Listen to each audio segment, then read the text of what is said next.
Winter came early that year. With it came death and silence. Snow blanketed the vast plains, drifting across the skeletal trees and burying the narrow wagon trail behind them. A broken wagon lay half submerged in the white, like the grave of a forgotten journey. Smoke no longer rose from its chimney. Inside, huddled in threadbare blankets, sat Eleanor Harper, a woman of 35, whose hands had once turned the pages of schoolbooks, now cracked and bleeding from cold. Beside her, clinging to what warmth they could find, were her two children. Sam, barely 12, thin with hunger but fiercely protective, and Lily, 6, her breath shallow and skin pale. Behind the wagon, under a crude pile of rocks and frozen dirt, lay the body of Thomas Harper, husband, father, the dreamer who brought them west. That morning, their kin, Thomas's brother and wife, had taken the last of the supplies. They'd hitched the remaining horse and ridden away, not a glance back. "You'll never make it," the brother had muttered, not with malice, but a fatal certainty. "You stay out here, you all die. We can't feed 4, not in this weather," and they left. Eleanor hadn't begged. She'd simply stood there, frost biting her lashes, eyes dry and numb. When the hoofbeats faded, she turned and walked back into the wagon, shutting the door behind her. That door would not open again for 2 days. She had once taught Latin to teenage girls in Boston, worn lace gloves and laughed in bookstores. She married Thomas when he read Emerson aloud in the town square. They had promised each other a life carved from freedom, from land. "Montana," he'd said, tracing maps by lantern light. "Where no one owns you." He was the kind of man who could smile even while dying. Raiders had come at dawn, 3 of them, drawn by the fire and the smell of bread. Thomas had died defending their camp. She'd fired 1 shot, missed, and then grabbed the children and ran until her lungs burned. They found the wagon later, off course, abandoned by whoever stole their horses. Now, with him gone, his kin had judged her a liability. A woman alone won't survive out here. It's cruel, but it's the truth. Maybe they were right. But as Eleanor stared at her shivering children, she whispered inside her own mind, "If I die, my children die. That can't happen." The first shelter she built was little more than a windbreak, made from broken wagon planks and patched with a frayed quilt. Her fingers were numb, wrapped in cloth strips soaked in sap. Sam helped where he could, dragging fallen branches, tying knots with frozen rope.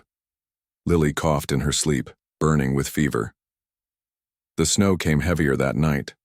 Eleanor had once feared rats in the schoolhouse attic. Now she feared the scratching sounds beneath the wagon, the distant howl of wolves. She gathered what dry moss she could, striking flint with failing strength. It took her 20 tries before the fire caught. She sobbed then, not from sadness, but from rage. Rage at the world, at herself, at Thomas for dying. She wept while the children slept, silent tears that froze on her cheeks. That night, wolves came, 3 of them circling the wagon. Their eyes shimmered like yellow lanterns. Eleanor crept outside with a flaming log, her hands blistered and black with soot. She shouted, swung the fire at them, and they fled, this time. When she came back, inside, Sam looked up from under his coat and whispered, "You scared 'em." She smiled barely, but the cold didn't care how brave she was. Lily's breathing grew ragged. Sam tried to share his body heat with her, but it wasn't enough. Eleanor lay awake, staring at the canvas ceiling, thinking of walking into the woods and not coming back. It would be easier. No more pain, no more hunger, no more failure. Just snow, just sleep. She stood up, opened the door. Snow fell like ash. The wind howled in her ears like it was calling her name. She stepped down. "Mama." "Warm?" Lily's voice, soft and barely real. Eleanor turned. The little girl clutched at her rag doll. Her eyes fluttered, but she was still alive. Eleanor dropped to her knees in the snow. "No," Not yet. The next morning, Eleanor noticed something strange. Hoof prints. Large, clean, and circling the wagon at a distance, like someone had watched. She tightened her grip on Thomas's rifle, stepped outside. The wind had stilled. Her breath formed clouds in the sharp air. And there he stood, at the edge of the tree line, motionless, watching. Tall, wrapped in animal hide, face painted with ash and ochre, a single feather tied in his dark braid, a Cheyenne warrior. Eleanor raised the rifle, heart pounding. Her finger hovered on the trigger, but he didn't move, didn't reach for a weapon, just stared. Then without a word, he turned and vanished into the woods. That night, something else strange happened. When Eleanor stepped outside, she found a bundle of firewood stacked neatly beside the wagon, and a rabbit, skinned and cleaned, left on a flat rock. She froze, heart thudding. There had been no sound, no tracks. She turned slowly, scanning the dark woods. Nothing. She picked up the rabbit, still warm. When she returned inside, Sam looked at her. Was it him? He asked. Eleanor didn't answer, but in her eyes, a flicker of something returned. Not hope, not yet, but something close. The help didn't stop after that first rabbit. Each morning, Eleanor would find something new. Roots bundled in birch bark, wild herbs tied with sinew, more firewood stacked in precise piles that no storm ever scattered. Once, a heavy buffalo. Robe lay draped over the wagon steps. No tracks, no sounds, just these quiet offerings, as if the forest itself were watching over them. She tried to find him, this ghost of the trees. On the third day, Eleanor followed the hoof prints into the woods while Sam watched over Lily. The snow was light, the air heavy with pine and silence, but she lost the trail within minutes. Every time she thought she saw movement, it was gone. A shadow, a breath of wind, a memory. Sam began to talk about him like he was a guardian. "He's not going to hurt us, Mama," he'd say. "He's helping. He's good." Lily, still too weak to sit up, murmured her own name for him. Wind Ghost. It stuck, but Eleanor couldn't silence the voice inside her, one shaped by stories, by fear, by everything she had been taught. Why would he help us? What does he want? In a world where kindness came with cost, she couldn't afford to believe in good intentions. Days passed. Then one evening, while the sun bled gold through the tree line, he came. Eleanor was feeding the fire, her rifle across her lap. Sam sat carving something beside her. Lily lay bundled in the wagon, asleep. She looked up, and there he stood, no more than 10 feet away. He raised both hands slowly, palms empty, his expression unreadable. The setting sun caught the paint on his face. 2 black lines beneath each eye, a single white streak down his chin. "I know hurt," he said quietly. Eleanor didn't lower. The rifle. He reached into a pouch and pulled out a small beaded bundle. Slowly, with reverence, he walked to the wagon steps, knelt, and placed it beside the door.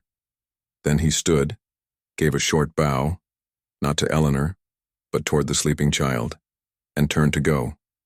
"Wait," she said, before she even meant to. He paused. "What's your name?" He turned his head slightly. "Tahsénan," he said. "He walks alone." Then he vanished into the dusk. Eleanor stared at the place he'd been long after he was gone. In the firelight, she opened the beaded pouch. Inside were dried herbs she recognized: willow bark, yarrow, bitterroot. Remedies. That night, Lily's fever broke. In another place, another time, Tahsénan had a family, a wife with eyes like winter rivers, a son who ran like the wind through the tall grass. They had lived on land that was no longer theirs, though their people had walked it long before maps were drawn. Then came the soldiers. Then came the smoke and screaming. He had returned too late. Their lodge was ash. His son's toy bow lay broken in the snow. Since that day, Tahsénan had walked alone. He passed through territories, hunting when he must, avoiding conflict when he could. He watched the settlers push further west like a tide with no memory of what it erased. Sometimes he helped, sometimes he did not. He judged by the eyes. Eleanor Harper's eyes haunted him, not because they were kind, but because they carried the same weight his wife's had once carried. Fear and fire mixed together.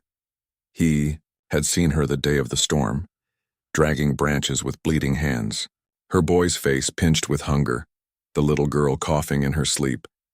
He had not meant to approach, but something old, older than names, compelled him. He had known what it was to bury your future beneath the snow. And so he stayed. The bandits came without warning, mid-afternoon. The air had warmed just enough to melt the snow into slush, leaving thick patches of mud around the wagon. Sam was inside, reading aloud to Lily from a book with half the pages missing. Eleanor had stepped out to check the snare line when she heard the voices. 2 men, rough coats, spurs, whiskey breath carried on the breeze. Well, well, one drawled. Looks like someone left a gift out here. Eleanor froze. She turned slowly. The first man had a long rifle and a scar that cut through one eyebrow. The second was younger, red-haired, holding a rope. "Where's your man, lady?" "Dead," Eleanor said, lifting her chin. The redhead grinned. "Then you're alone." "No," she said. "I'm not. Don't see nobody else. You should leave." The scarred man walked closer. "You got anything worth taking?" She stepped back toward the wagon, reaching behind her coat. Her hand found the butt of the rifle leaning against the wall. Sam was peeking out the window. She gave a sharp shake of her head. "Stay down." "Come on now," the younger one said. "Let's not make this hard." He reached for her. There was a sound like the wind cracking. A tomahawk spun through the air and slammed into the scarred man's temple with a sickening crunch. He dropped without a sound. The redhead spun, eyes wide, and an arrow thudded into his throat. He clawed at it, choking, staggered, and collapsed into the mud. Eleanor whirled around. Tahsénan stepped out from behind a pine, bow still drawn, face blank as stone. She stared at him. He stared back. Then he walked to the fallen tomahawk, pulled it free, and wiped the blood on the dead man's coat. Eleanor lowered her rifle, and trembling. Later that night, as the fire crackled low and the children slept safely inside, Eleanor saw Tahsénan seated on the ground nearby, tending a shallow cut on his arm. She walked over, crouched beside him. "You're hurt," she said. He didn't answer, just looked at the blood-soaked cloth. She took it gently from his hand, unwrapped it, and cleaned the wound with snowmelt. He did not flinch. Their hands touched. Brief. Barely a second, but it passed between them like thunder. When she was done, she pulled a piece of crusted bread from her pocket and handed it to him. He took it. Then he reached into his pouch and pulled out a small wooden carving, a bear with its cub. Simple, worn smooth by time. He placed it in her hand, closed her fingers over it. Then he stood and disappeared into the trees once more. But this time, she didn't feel alone. The wind had turned bitter again. Lily's cough worsened by the hour.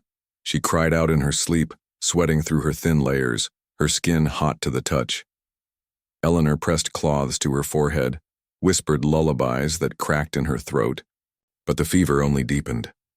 Tahsénan squatted silently near the fire, eyes narrowed toward the trees. At dawn, he made a series of gestures, then pointed eastward. "There," he said. "Medicine route.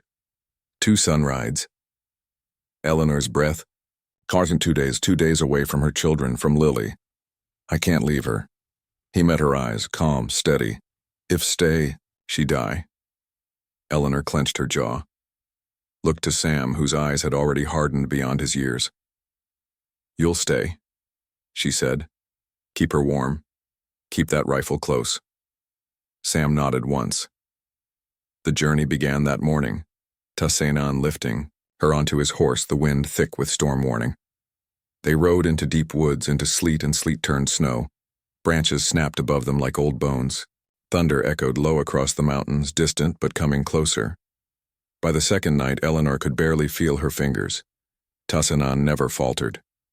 At a stone ring under an overhang, he brewed a bitter root tea and handed it to her. Drink. No sleep. Stay awake. They reached the medicine grove the next morning, twisted trees around a sulfur spring pool. Tahsénan dug in silence, pulling thick, twisted roots from under moss. He tied them with deer sinew and handed her the bundle. They turned home. But the home they returned to was not the one they had left. As they rode toward the clearing near the wagon, Eleanor's horse reared, nerves frayed by a smell on the wind, smoke, gunpowder. Tahsénan tensed. Not right. A gunshot cracked. They dove from their horses as bullets cut through branches overhead. Shouting followed. Men's voices. At least 5. Behind rocks, Tahsénan hissed, dragging Eleanor into a ravine just as another shot rang out. Mud soaked their clothes. Rain began to fall. They followed us, she whispered. The rest of them. The bandits. Kin of the 2 Tahsénan had killed, seeking revenge. More bullets rained down. Tahsénan notched an arrow and loosed it. One man fell with a scream. Another circled from the left. Eleanor rolled over, pulled her husband's rifle to her shoulder, and squeezed the trigger. The shot cracked clean. The flanker dropped. Another rushed the ridge above them. Tahsénan met him in the mud, steel flashing. There was a scuffle, a cry, and then Tahsénan stumbled back, blood soaking his side. "Help him!" Eleanor screamed, inside her mind as she dragged him behind a tree, firing again. The forest smelled of powder and wet leaves and blood. Then, another shot. Not hers. Not the enemy's. Sam. The boy appeared on the rise, rifle braced on his shoulder. He fired again. Another bandit went down. "Get away from my family," Sam shouted, voice cracking with fury and fear. The last man grabbed Eleanor from behind, knocking the rifle from her grip. She screamed, kicked, reached down, her fingers closing around a broken arrow shaft in the mud. She turned and stabbed. Once. Twice. He fell. Silence. Only the rain remained. Eleanor dropped to her knees, gasping, her hands red, the forest spinning around her. Tahsénan lay slumped, breathing but shallow. They had survived. But the cost hung thick in the air. They buried the horse in silence. Tahsénan touched its mane once before lowering the blanket over its face. The wound in his side refused to clot easily. Eleanor ground the medicine root, mixed it into paste, pressed it against the bleeding flesh. Tahsénan gritted his teeth but didn't cry out. Days passed. The snow melted slowly. Grass pushed through mud. Lily recovered. Sam stayed close to his mother's side, haunted but proud. A season had passed. Winter was no longer death's whisper. It was simply cold. Eleanor stood one morning on a rise above the clearing, looking down at the land where her husband had fallen, where her children had nearly perished, where she had almost given up. And yet, below, Sam was setting a snare, guided by Tahsénan's hand. Lily sat humming beside a trickling stream, stacking smooth stones, and in her hand, Eleanor held something she hadn't seen in months, a small Cheyenne pouch. She opened it. Inside, her husband's wedding ring. Worn, familiar, bent slightly from when he had dropped it in a panic during their last desperate ride. Tahsénan had found it, kept it safe, never mentioned it. Eleanor felt something in her chest unclench. That night, they sat by the fire, not speaking, just watching the flames curl toward the sky. No more questions, no more suspicions, just peace. Her voice carried into the silence, quiet as breath. Some men ride through your life like storms, others like wind in the trees. Not seen, but felt. He saved more than our lives. He saved my will to live. Spring came. The air softened. The trees budded with green. A cabin stood where the wagon once rested, rough, small, but strong. Smoke curled from its chimney. Life had found its way into the cracks. Eleanor showed Sam how to trap rabbit with string and pine boughs. Lily hummed her wind song by the water, feet splashing. Beyond the trees, half in shadow, a figure watched. Tahsénan. He lingered, long enough to see they were safe, then turned and walked away. No sound, no goodbye. Eleanor looked up, saw the shape retreating into the green, and nodded once. She knew. They had all walked alone. Once, but not anymore. We survive. Her voice echoed in memory, in wind, in fire. We endure, and sometimes we are given a reason to begin again. If this story moved you, don't forget to like, comment, and subscribe. Tell us, what would you have done in Eleanor's place? Stories like these remind us, courage doesn't always roar. Sometimes it walks silently beside you.